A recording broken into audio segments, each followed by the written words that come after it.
अस्सलाम वालेकुम स्टूडेंट्स। आज हम वेरिएशन एंड जेनेटिक्स का जो टॉपिक कंटिन्यू करने लगे हैं वो है RH blood group system. Blood group system में आपने blood group ABO blood group system पढ़ा था, ये उसी से रिलेटेड है बेटा। आपने ABO ब्लड ग्रुप सिस्टम में एक और टर्म सुनी होगी पॉजिटिव और नेगेटिव की, तो यहाँ पे हम साइन पॉजिटिव और नेगेटिव की रीज़न देख लेंगे कि ब्लड ग्रुप कैसे पॉजिटिव या नेगेटिव होता है। तो पॉजिटिविटी और नेगेटिविटी किसी भी ब्लड ग्रुप की, जैसे ए पॉजिटिव या ए नेगेटिव, बी पॉजिटिव या बी नेगेटिव, वो किस वजह से है, उस फैक्टर को, उस एंटीजन को जो रेड ब्लड सेल के ऊपर होती है, उसको RH फैक्टर कहा जाता है।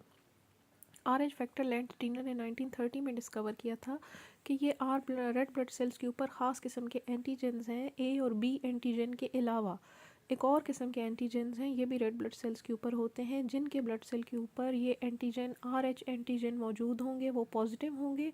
और जिनके ब्लड ग्रुप या ब्लड सेल्स के ऊपर RH एंटीजन नहीं होंगे, भले ए एंटीजन बी एंटीजन मौजूद हों, लेकिन अगर RH एंटीजन नहीं है तो उनका ब्लड ग्रुप नेगेटिव कंसिडर होगा। ठीक है, अब RH इसको क्यों कहा जाता है? RH चूँकि ये फर्स्ट स्टडी किया गया था रीसस मॉन्कीज़ के अंदर। मॉन्कीज़ की एक किस्म है, रीसस नाम है उनका। मरी साइड पे अगर आप जाएँ तो वहाँ पे आपको जो मॉन्कीज़ नज़र आते हैं वो ज़्यादातर रीसस मॉन्कीज़ स्पीशीज़ से बिलोंग करते हैं।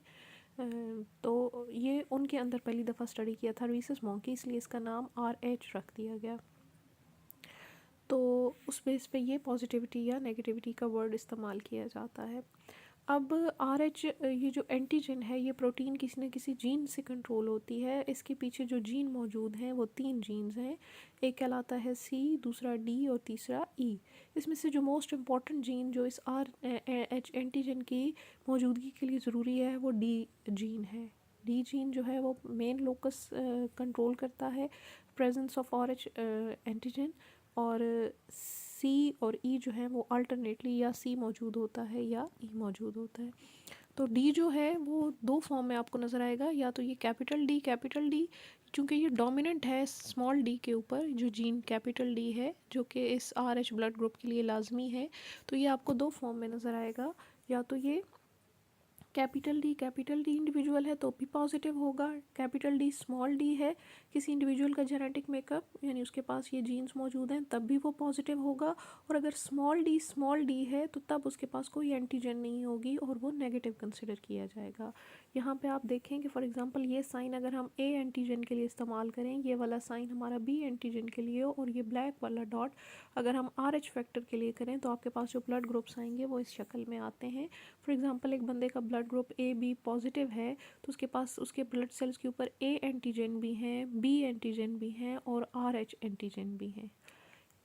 ये ब्लड ग्रुप A पॉजिटिव है, इसकी इस ब्लड सेल्स के ऊपर A एंटीजन और RH एंटीजन दोनों मौजूद हैं। इसी तरह से B पॉजिटिव वाले के पास B एंटीजन और RH एंटीजन मौजूद हैं, और जिसका O पॉजिटिव होगा उसके पास ना A एंटीजन है ना B एंटीजन है, सिर्फ पॉजिटिव RH एंटीजन मौजूद है, तो वो O पॉजिटिव कहलाएगा। तो नेगेटिविटी में बाकी सारे यही AB वाला है, लेकिन यहाँ पे RH एंटीजन किसी के पास भी मौजूद नहीं है, तो ये सारे नेगेटिव ग्रुप्स कहलाते हैं। अब जिनके पास एंटीजन मौजूद होती है RH एंटीजन, ये जितने पॉजिटिव वाले हैं बेटा, इन सब के पास RH एंटीजन मौजूद है, भले AB ब्लड ग्रुप हो, A हो, B हो या O हो। ये वो ग्रुप्स हैं जिनके पास RH एंटीजन नहीं है, लेकिन इनके पास RH एंटीबॉडी प्रोड्यूस हो सकती है। वो तमाम ब्लड ग्रुप्स जिनके अपने ब्लड सेल्स के ऊपर RH एंटीजन नहीं होता, they can produce antibodies, RH antibodies. जब RH एंटीबॉडीज़ प्रोड्यूस करेंगे तो लाजमी बात है ये जितने पॉजिटिव वाले ब्लड हैं ये नेगेटिव वालों को नहीं लग सकते, नेगेटिव वाले पॉजिटिव वालों को लग सकते हैं। AB नेगेटिव आप AB पॉजिटिव को लगा सकते हैं, A वाला A को लगा सकते हैं, B नेगेटिव B पॉजिटिव को लग सकता है, और नेगेटिव O पॉजिटिव को लग सकता है। लेकिन ये पॉजिटिव साइन वाले नेगेटिव को लगाते हुए रिस्की होता है। फर्स्ट ट्रांसफ्यूजन तो शायद सक्सेसफुल हो जाए, लेकिन नेक्स्ट वाली जो है वो नुकसानदेह है। जो RH एंटीजन होती है ये पैदाइशी तौर पे पहले से, एंटीबॉडीज़ पैदाइशी तौर पे पहले से मौजूद नहीं होती, जो एंटीबॉडीज़ होती हैं ये फ़र्स्ट एक्सपोजर के बाद ही प्रोड्यूस होती हैं, यानी एक दफ़ा ये RH एंटीजन किसी के ब्लड में एंटर होगी तभी एंटीबॉडी प्रोड्यूस होंगे। तो पहली ट्रांसफ्यूजन तो सक्सेसफुल हो जाती है, एक दफ़ा अगर लगेगा तो वो तो शायद इतना नुकसान ना करे, लेकिन एक बंदे को दोबारा गलती से फिर अगर हम वही पॉजिटिव वाला नेगेटिव को लगा देंगे तो अब उसकी बॉडी के अंदर एंटीबॉडी बन चुकी हैं जो इस ब्लड को डिस्ट्रॉय करके रख देंगी। इसको RH इनकम्पैटिबिलिटी बोला जाता है। ठीक है, ब्लड ग्रुप भले AB हो लेकिन पॉजिटिव का नेगेटिव को नहीं लग सकता, नेगेटिव का पॉजिटिव को लग सकता है। ठीक है, यहाँ पे आप देखें कि अगर एक पर्सन है RH नेगेटिव है और उसको RH पॉजिटिव ब्लड गलती से लग गया तो उसके अंदर एंटीबॉडीज़ प्रोड्यूस होना शुरू हो जाएंगी। ठीक है, कुछ एंटीबॉडीज़ तो वो जो बनेंगी वो RH ब्लड ग्रुप को डिस्ट्रॉय कर देंगी और अगर मज़ीद उसको फिर लगा दिया जाएगा तो फिर उसको दोबारा से जो है वो नुकसान हो सकता है, डैमेज हो सकता है, क्योंकि अब उसकी बॉडी के अंदर एंटीबॉडीज़ बन चुकी हैं। तो RH नेगेटिव एंटीबॉडी वाले को, यानी जिसके पास नहीं है RH नेगेटिव है, उसको हमेशा RH नेगेटिव का ही ब्लड लगेगा, यानी नेगेटिव वाले को सिर्फ नेगेटिव वाले का ही ब्लड लग सकता है। यहाँ पे आपको एक चार्ट के ज़रिए बताया गया है कि कौन सा ब्लड ग्रुप किसको दे सकते हैं और किसको नहीं दे सकते। तो पॉजिटिव वाले ज़्यादातर पॉजिटिव को ही दे सकते हैं, नेगेटिव वाले को नहीं दे सकते। ये आपके पास ब्लड ग्रुप्स दिए हुए हैं, पॉजिटिव है वो A पॉजिटिव AB पॉजिटिव को दे सकता है, जबकि इसको ख़ुद को A positive A negative O positive O negative लग सकते हैं। इसी तरह से O पॉजिटिव है वो इन सबको दे सकता है, लेकिन उसको लग सिर्फ O पॉजिटिव या नेगेटिव के सकते हैं। B पॉजिटिव है, ये B पॉजिटिव AB पॉजिटिव को दे सकता है और रिसीव इन सब से कर सकता है। AB पॉजिटिव को दे सकता है और इसको सारे ब्लड लग सकते हैं, पॉजिटिव भी और नेगेटिव भी। अब नेगेटिव पे आ जाएं तो नेगेटिव वाले को पॉजिटिव कभी भी नहीं लग सकता, ये दे तो सकता है लेकिन ये ले किसी से पॉजिटिव वालों से नहीं सकता। तो यहाँ पे आपको कुछ केसेस हमने दिखाए। फिर बेटा यहाँ पे एक डिज़ीज़ है जिसका नाम है एरिथ्रोब्लास्टोसिस फेटालिस। ठीक है, ये फीटस की डिज़ीज़ है। पैदाइश के दौरान अगर फॉर एग्ज़ाम्पल एक मदर है जिसका ब्लड ग्रुप नेगेटिव है और उसकी शादी एक पॉजिटिव ब्लड ग्रुप वाले आदमी से होती है और उनका जो फर्स्ट चाइल्ड है उसका भी ब्लड ग्रुप पॉजिटिव है, चले जो भी है, A पॉजिटिव है B पॉजिटिव है, तो बेबी भी अगर पॉजिटिव है तो उस बेबी के साथ प्रॉब्लम हो सकती है। जो प्रॉब्लम उसको होती है उसको कहते हैं एरिथ्रोब्लास्टोसिस फेटालिस। कैसे होती है? देखें कि एक आदमी है जिसका जीनोटाइप कैपिटल D है, यानी वो होमोजाइगस है, RH पॉजिटिव है। ठीक है, कैपिटल D होगा तो वो होमोजाइगस RH पॉजिटिव है। इसके जो बच्चे हैं वो कैपिटल D स्मॉल d हो सकते हैं, क्योंकि कैपिटल D तो उसको फादर की तरफ से रिसीव होगा और उसकी मदर चूँकि नेगेटिव है तो उसके पास स्मॉल d था, तो तमाम बच्चे उनके इस कंडीशन के होंगे। ठीक है, और RH पॉजिटिव होंगे। अब अगर एक आदमी, ये तो एक कंडीशन, अब अगर एक आदमी है जिसका अपना RH पॉजिटिव वो हेट्रोजाइगस है, यानी वो खुद है पॉजिटिव लेकिन हेट्रोजाइगस कंडीशन में है, तो उसके पास उसके जो आगे से बच्चे हो सकते हैं वो दो कंडीशंस हैं, या तो कैपिटल D स्मॉल d वाले, यानी फादर से उसको कैपिटल D मिलेगा, मदर से स्मॉल d, तो वो हेट्रोजाइगस RH पॉजिटिव होंगे, या फिर स्मॉल d जब मिलेंगे मदर और फादर के तो वो नेगेटिव भी हो सकते हैं। अब नेगेटिव वाले बच्चों को कोई प्रॉब्लम नहीं होती, लेकिन जिन बच्चों का ब्लड ग्रुप RH पॉजिटिव हो और मदर उनकी RH नेगेटिव हो, वहाँ पे थोड़ा सा प्रॉब्लम हो सकता है कि अगर बच्चे के ब्लड सेल्स मदर की बॉडी में एंटर हो जाए किसी तरीके से, वैसे होते नहीं है नॉर्मली, जब प्रेगनेंसी होती है तो बेबी का ब्लड अपने बॉडी में सर्कुलेट करता है, मदर का अपनी में करता है, लेकिन अगर कहीं से क्रॉस लिंकेज हो जाए, लीकेज हो जाए और वहाँ से वो मदर के ब्लड में एंटर हो जाए तो क्या होगा? माँ RH नेगेटिव है तो वो फ़ौरन से उन पॉजिटिव सेल्स के ख़िलाफ़ एंटीबॉडीज़ बनाना शुरू कर देगी। वो एंटीबॉडीज़ मदर ब्लड के साथ ट्रैवल करके अगर बेबी के ब्लड में एंटर हो जाएँ जहाँ से लीकेज हो रहा था, तो वो एंटीबॉडीज़ उस बेबी के अंदर हिमोलिसिस करवा सकती हैं, उसके ब्लड का ब्रेकडाउन शुरू हो जाएगा।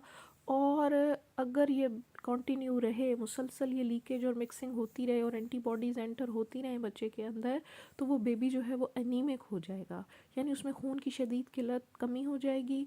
ये बच्चा एबॉर्शन भी हो सकता है, यानी इमेच्योर फॉर्म में वो उसकी डेथ हो सकती है। ठीक है, और अगर वो सरवाइव कर जाए तो वो बहुत हाईली एनीमिक होगा। ठीक है, इस कंडीशन को एरिथ्रोब्लास्टोसिस फेटालिस कहा जाता है।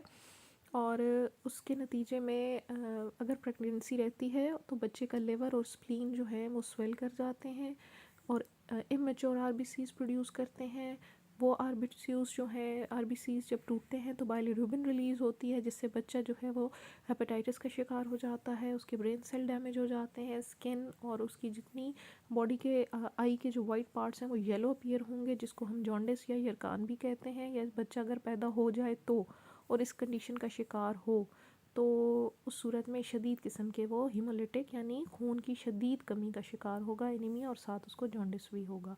ऐसा बच्चा अगर पैदा हो और फ़ौरन से इसकी बीमारी पकड़ी भी जाए तो उसका सारा ब्लड फ़ौरन से चेंज कर दिया जाता है, रिमूव कर दिया जाता है, और यानी उसके अंदर से एंटीबॉडीज़ निकालनी है ताकि उसका नया बनने वाला ब्लड जो है वो डैमेज ना हो सके। तो इस तरह से उसकी जान बचाई जा सकती है।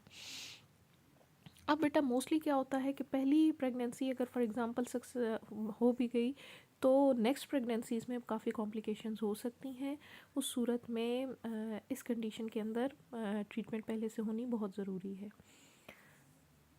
फर्स्ट RH इनकम्पैटिबल प्रेगनेंसी जो है समटाइम्स उसको इतने प्रॉब्लम्स नहीं होते, पैदाइश अगर नॉर्मल भी हो जाए, क्योंकि खुदा न खास्ता लीकेज कहीं कहीं हो सकता है, नॉर्मली मदर और बेबी का ब्लड मिक्स नहीं होता।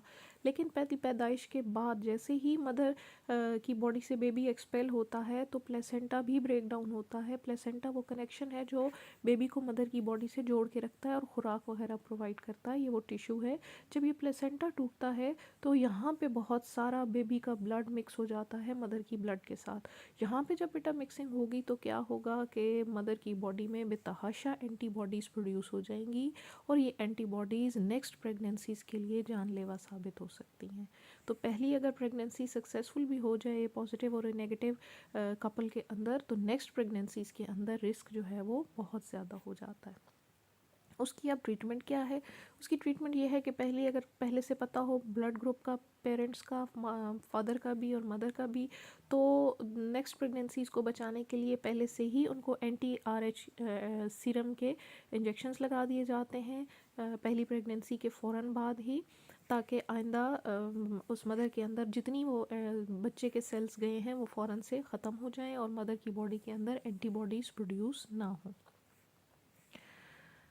दूसरा इसका ये है कि समटाइम्स ABO इनकम्पैटिबिलिटी, यानी मदर का ब्लड ग्रुप अगर A है और फादर का B है, ये इनकम्पैटिबल अगर आपस में है तो इससे भी RH फैक्टर का बचाव हो जाता है।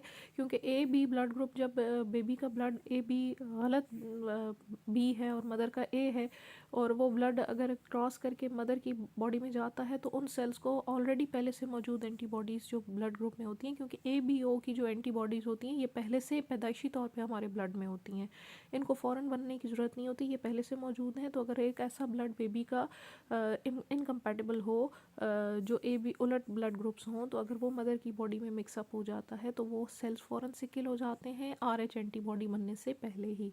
तो इस तरीके से बच्चे को और मज़ीद आने वाली प्रेगनेंसीज़ को कोई ख़तरा नहीं रहता। यहाँ पे आप देख सकते हैं कि फ़र्स्ट प्रेगनेंसी है, अगर फादर पॉजिटिव है मदर नेगेटिव है तो यहाँ पे फ़र्स्ट न्यूबॉर्न जो है वो सेफ़ होता है, लेकिन माँ की बॉडी के अंदर बहुत सारी एंटीबॉडीज़ बन जाती हैं आफ्टर बर्थ। अब अगर सेकेंड प्रेगनेंसी हो इसी कपल की, तो यहाँ पे क्या होगा कि बहुत सारी एंटीबॉडीज़ मदर की बॉडी में मौजूद हैं और बेबी के ब्लड को पे वो अटैक कर सकती हैं और उसको जो है वो फीटस को एरिथ्रोब्लास्टोसिस फेटालिस का शिकार कर सकती हैं और उसकी डेथ भी हो सकती है। तो ये टॉपिक था, इससे रिलेटेड एक एक्टिविटी है, ये आप लोगों ने सॉल्व करना है क्वेश्चन, और यही आपका वर्क है कि एक RH नेगेटिव वुमेन है यानी स्मॉल डी, उसकी शादी होती है एक RH पॉजिटिव मैन के साथ, ठीक है, जिसका अपना फादर भी RH पॉजिटिव था यानी उसके पास D मौजूद था। What is the probable risk of erythroblastosis fetalis in their babies, उनकी बेबीज़ में एरिथ्रोब्लास्टोसिस के क्या चांसेस हैं। तो आपने दोनों क्रॉस बनाने हैं, capital D crossed by small D, और आगे से उनके लिखने हैं चांसेस के कितने चांसेस हैं एरिथ्रोब्लास्टोसिस फेटालिस के, और दूसरा capital D small D crossed with small D. तो ये आपने करके तो ये इसका आंसर मुझे सेंड करने हैं। ये आज का लेक्चर था बेटा।